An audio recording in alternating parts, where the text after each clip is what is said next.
बिस्मिल्लाहिर्रहमानिर्रहीम। अस्सलाम वालेकुम students, I am Zainab Fatima, your science teacher. उम्मीद है आप सब खैरियत से होंगे। आज हम करने जा रहे हैं text book exercise of chapter number 4 which is about electrical circuits. आपको सर आकिब ने तमाम कॉन्सेप्ट्स बहुत अच्छे तरीके से पढ़ा दिए हैं। आज आप मेरी मदद करेंगे to solve first question that is multiple choice questions. तो आइए शुरू करते हैं। So question number 1 of your textbook exercises multiple choice questions. आपके पास options given है और आपने तमाम options में से सबसे बेस्ट ऑप्शन का इंतखाब करना है जो कि आपकी स्टेटमेंट के साथ फिट इन हो रही हो। तो पहली स्टेटमेंट मैं आपके लिए रीड आउट करती हूँ।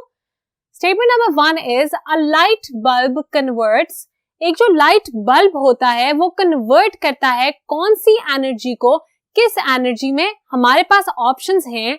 Option number A, light energy into heat energy. क्या वो लाइट एनर्जी को हीट एनर्जी में कन्वर्ट करता है। Option number B says electric energy to kinetic energy. क्या वो इलेक्ट्रिक एनर्जी को काइनेटिक एनर्जी में कन्वर्ट करता है। ऑप्शन नंबर सी सेज कि वो इलेक्ट्रिकल एनर्जी को लाइट एनर्जी में कन्वर्ट करता है। And the last option is कि वो लाइट एनर्जी को इलेक्ट्रिक एनर्जी में कन्वर्ट करता है। अब लाइट बल्ब आपके घरों में भी मौजूद है और आपके स्कूल्स में भी।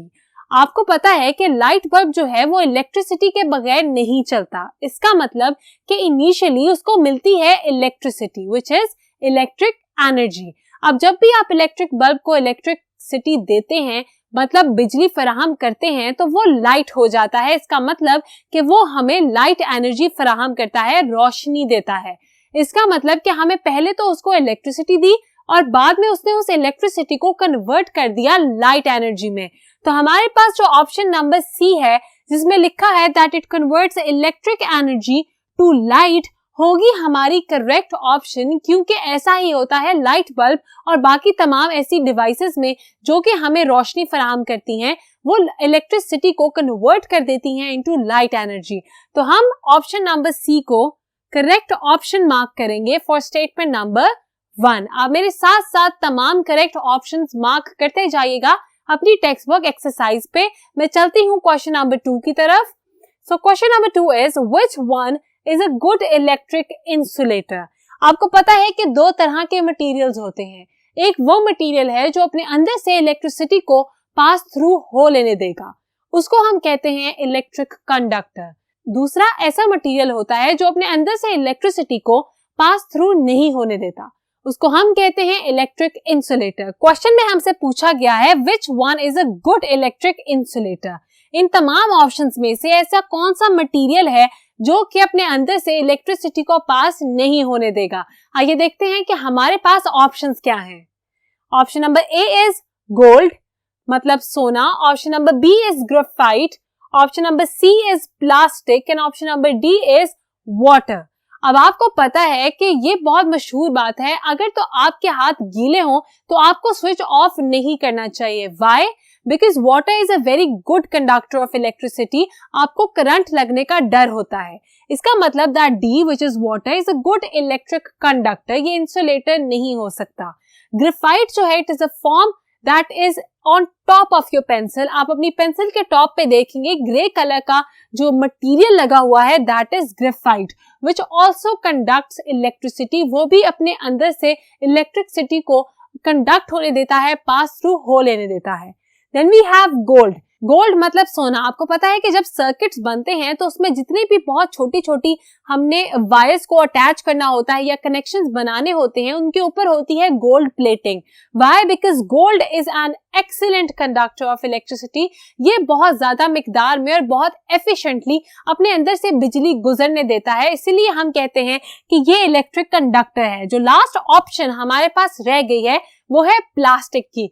प्लास्टिक आपने नोटिस किया होगा कि जितने भी स्विचेस होते हैं उनके सामने दो जो ऐसी डंडियां होती हैं वो होती हैं स्टील की या किसी मेटल की, मगर जो उसके पीछे वाला हिस्सा होता है वो बनाया जाता है प्लास्टिक का। इसीलिए because plastic is a very good electric insulator. ये अपने अंदर से बिजली को बिल्कुल भी नहीं गुजरने देता, इसीलिए तमाम स्विचेस के सामने प्लास्टिक का मटेरियल लगाया जाता है ताकि किसी को भी वहां से करंट ना लगे। So option number C which is plastic will be the correct option for statement number 2. तो मुझे उम्मीद है कि आपने ये आंसर भी मेरे साथ मार्क कर लिया। मैं चलती हूं अगले बोर्ड की तरफ। Statement number 3. Statement number 3 is, why is the wire used in electric circuits usually made of copper? Electric circuits में यूजुअली जो वायर्स इस्तेमाल होती हैं वो बनी होती हैं कॉपर की। Copper is a metal. अब हमसे ये पूछा गया है कि इसके पीछे क्या वजह हो सकती है कि तमाम सर्किट्स में कॉपर ही इस्तेमाल किया जाता है। आइए देखते हैं कि हमारे पास ऑप्शंस क्या हैं। Option number A is, it has high resistance. Copper की रेजिस्टेंस बहुत ज्यादा होती है towards electricity. Option number B is, it is a good electric conductor. क्या कॉपर एक बहुत अच्छा इलेक्ट्रिक कंडक्टर है? Option number C is, it is cheap. क्या ये बहुत सस्ता होता है इसीलिए तमाम सर्किट्स में इसको लगाया जाता है?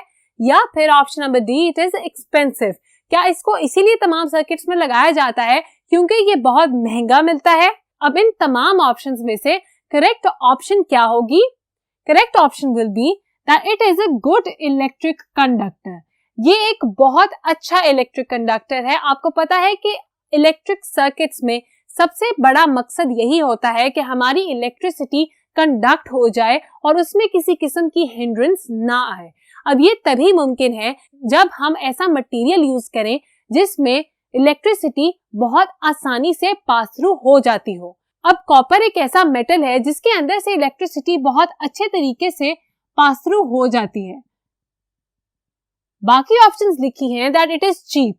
कॉपर सस्ता नहीं होता। अगर हमने लगाना होता तो हम प्लास्टिक ले लेते। प्लास्टिक भी तो इतना चीप है, तो प्लास्टिक ने तो ऑब्वियसली कंडक्ट ही नहीं करनी थी इलेक्ट्रिसिटी, इसीलिए कॉपर इज यूज्ड। और उसके पीछे वजह ये नहीं है दैट इट इज चीप या इट इज एक्सपेंसिव। उसके पीछे वजह ये है that it is a very good excellent conductor of electricity. और हमने इलेक्ट्रिक सर्किट्स में इलेक्ट्रिसिटी को पास थ्रू करवाना होता है और ये काम सबसे बेस्ट करता है हमारा कॉपर मेटल। और ऑब्वियसली ये बिल्कुल मॉडरेट कॉस्ट में आ जाता है एज कंपेयर टू गोल्ड। अगर हमें इससे भी अच्छा कंडक्टर चाहिए होता तो हम गोल्ड इस्तेमाल कर लेते, मगर फिर इतने ज्यादा सर्किट्स में गोल्ड जो कि बहुत एक्सपेंसिव मेटल है इस्तेमाल ना किया जा सकता। So the reason behind using copper in all the electric circuits is that it is a very good conductor of electricity.